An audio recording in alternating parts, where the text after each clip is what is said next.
अगर आपको रोज या ऑलमोस्ट रोज कॉम्बिफ्लेम या ब्रूफेन लेने की आदत है, दिन में पानी इतना कम पीते हो कि यूरिन कंसिस्टेंटली डार्क येलो रहता है और नमकीन, अचार, पापड़ ये डेली रूटीन का हिस्सा है, तो ये वीडियो आपके लिए है। क्योंकि ये तीनों चीजें जो बिल्कुल नॉर्मल लगती हैं, जो आप छोटी चीजें मान के इग्नोर करते हो, किडनी को साइलेंटली डैमेज करती हैं। और किडनीज के बारे में एक मेडिकल रियलिटी आपको जरूर पता होनी चाहिए कि किडनी डैमेज होने पे कोई पेन नहीं होता। जब तक ब्लड टेस्ट में क्रिएटिनिन अबनॉर्मल आए, जब तक ऑब्वियस क्लिनिकल सिम्टम्स आए, 50 से ज्यादा किडनी फंक्शन ऑलरेडी लॉस्ट हो चुका है। मतलब 2 किडनीज का एक पूरा किडनी इक्विवेलेंट बिल्कुल गॉन, और हमें बिल्कुल पता ही नहीं लगा। इंडिया में क्रोनिक किडनी डिजीज प्रेवलेंस 17% के आसपास रहती है, जो कि वास्ट मेजॉरिटी अनडायग्नोज मिलती है। नमस्कार, मैं हूं डॉक्टर अचिन मेहरा, एक जनरल फिजिशियन। आज मैं आपको 6 डेली हैबिट्स बताऊंगा जो किडनीज को साइलेंटली इरोड करती हैं और जो आप इतनी नॉर्मल मान के चलते हो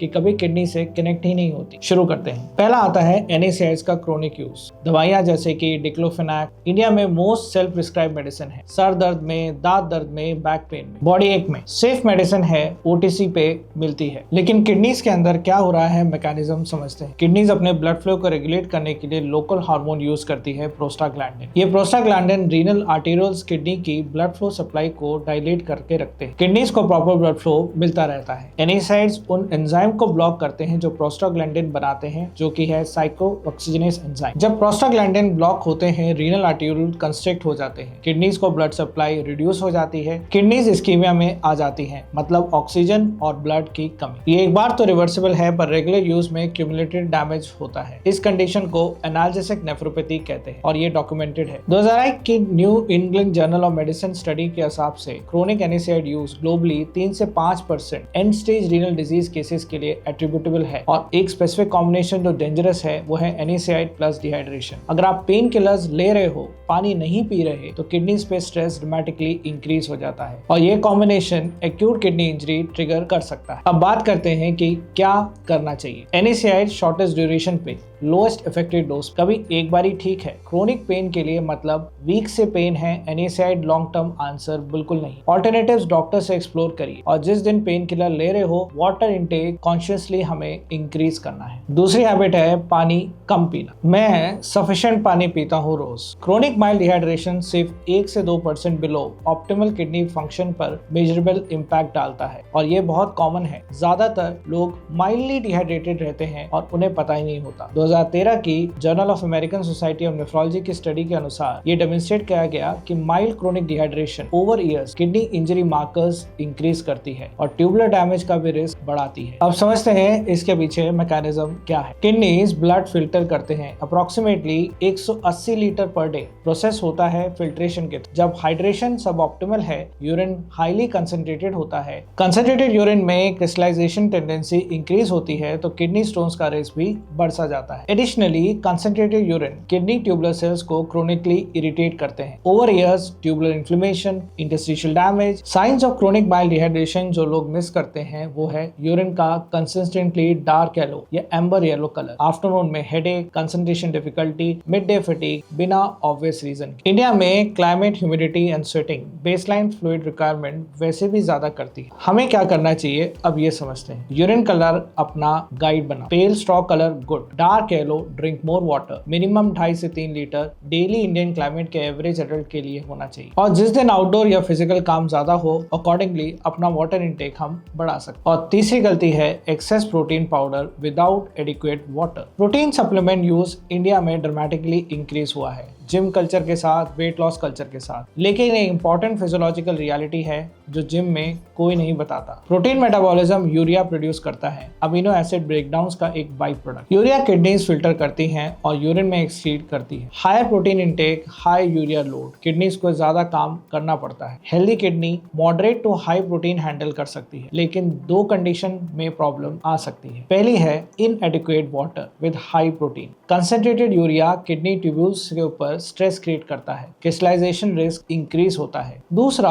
ऑलरेडी कॉम्प्रोमाइज किडनी फंक्शन। अगर GFR यानी कि glomerular filtration rate already reduced है तो आपको पता ही नहीं कि high protein diet kidney disease progression accelerate कर रही है। रिसर्च में 2.5 ग्राम पर KG body weight per day से ज्यादा प्रोटीन इंटेक में यूरिनरी कैल्शियम एक्सक्रीशन इंक्रीज होती है और ये किडनी स्टोन्स का एस्टैब्लिश रिस्क फैक्टर भी है। अब जानते हैं कि हमें क्या करना चाहिए। अपना प्रोटीन इंटेक रीजनेबल रखो। 1.6 से 2 ग्राम पर KG of body weight active individual के लिए जनरली सेफ है। जिस दिन प्रोटीन पाउडर लेते हो वाटर इंटेक सिग्निफिकेंटली इंक्रीज करो। ये पेयर इंपॉर्टेंट है। प्रोटीन सप्लीमेंट और एक्स्ट्रा हाइड्रेशन साथ साथ चलते हैं। चौथी गलती है यूरिन होल्ड करना। ऑफिस में मीटिंग चल रही है, डेडलाइन है, थोड़ी देर में जाऊंगा। ये चीज बार बार होती है और किडनी और ब्लैडर सिस्टम के लिए कॉन्सिक्वेंसेस रियल है। ब्लैडर एक मस्कुलर ऑर्गन है जो कि डिजाइन है फिल करने के लिए और एम्प्टी करने के लिए रेगुलर इंटरवल्स। जब आप क्रोनिकली यूरिन होल्ड करते हो ब्लैडर ओवर डिस्टेंड होता है रिपीटेड। ओवर टाइम डेट्रोसर मसल जो ब्लैडर वॉल का मस्कुलर लेयर है वीकन होने लगता है। इनकम्प्लीट ब्लैडर एम्प्टिंग स्टार्ट हो जाती है। रेजिडुअल यूरिन जो हर बार यूरिन पास करने के बाद ब्लैडर में रह जाता है वो बैक्टीरिया के लिए एक ब्रीडिंग ग्राउंड बन सकता है। यूरिनरी ट्रैक्ट इन्फेक्शन का रिस्क भी सिग्निफिकेंटली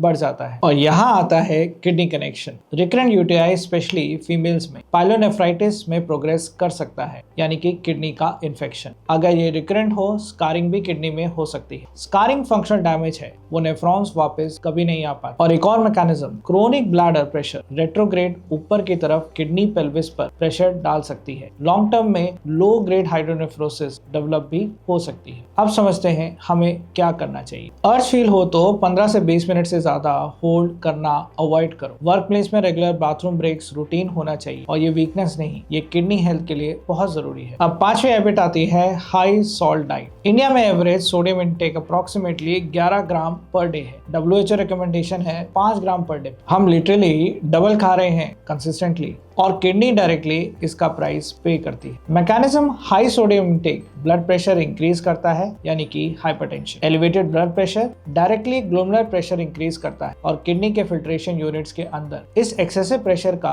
जो ग्लोमेरुलाई हाइपर फिल्ट्रेशन कर रहे हैं किडनीज ओवरवर्क कर रही है। शॉर्ट टर्म में किडनीज अडॉप्ट करती हैं, लॉन्ग टर्म में ग्लोमेरुलर डैमेज हो रहा है, प्रोटीनूरिया डेवलप होता है, प्रोटीन यूरिन में आना शुरू होता है और ये जो प्रोटीनूरिया है किडनी डैमेज का एक अर्ली साइन है। 2010 की clinical journal of American society of nephrology study के हिसाब से high sodium intake independently accelerate करता है chronic kidney disease progression even in the absence of hypertension. मतलब सिर्फ ब्लड प्रेशर वालों की प्रॉब्लम नहीं है, high sodium intake directly kidney function को इरोड करता है बीपी से अलग होके। इंडिया में नमकीन, अचार, पापड़, packet chips, instant noodles, biscuit सब में सोडियम एक्सट्रीमली हाई है और ये थोड़ा थोड़ा एडअप करता जाता है। तो अब जानते हैं कि हमें क्या करना चाहिए। घर का खाना बनाते वक्त नमक ग्रेजुअली रिड्यूस करो। टेस्ट एडजस्ट हो जाता है 2 से 3 हफ्ते में। अचार पापड़ डेली नहीं, ओकेजनल होना चाहिए। पैकेज फूड आइटम में सोडियम पर सर्विंग चेक करो। 200 मिलीग्राम पर सर्विंग रीजनेबल है, 600 मिलीग्राम प्लस अवॉइड करना चाहिए। Small amount big long term impact जरूर देगा। अब आती है छठी और लास्ट गलती जो कि है क्रैश डाइटिंग और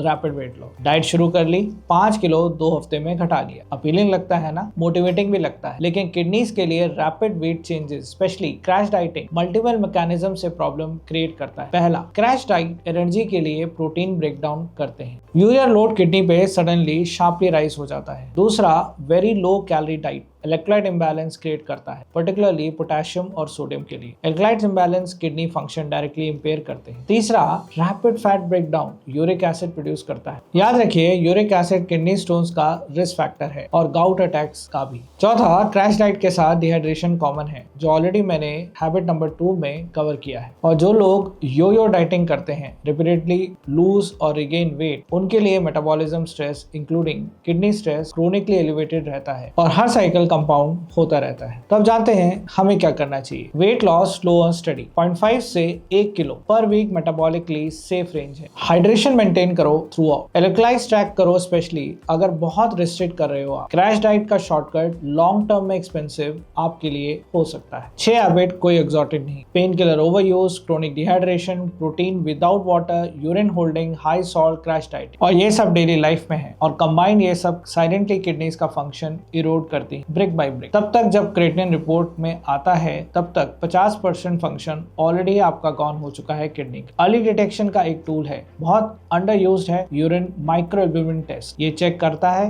किडनीज का प्रोटीन लीक होना। ये ब्लड क्रिएटिनिन से पहले पॉजिटिव हो जाता है, एक अर्ली वार्निंग साइन है हमारे लिए। अगर डायबिटीज है आपको, हाइपरटेंशन है या फैमिली हिस्ट्री है किडनी डिजीज की, एनुअली ये टेस्ट जरूर करवाओ। और ये 6 हैबिट डिसाइड करती हैं कि 10 साल बाद आपकी किडनी हेल्थ कैसी होगी। अगर आपको ये वीडियो पसंद आया तो जरूर इसे लाइक करें, शेयर करें और मेरे चैनल को सब्सक्राइब करें। मिलते हैं अगले वीडियो में। धन्यवाद।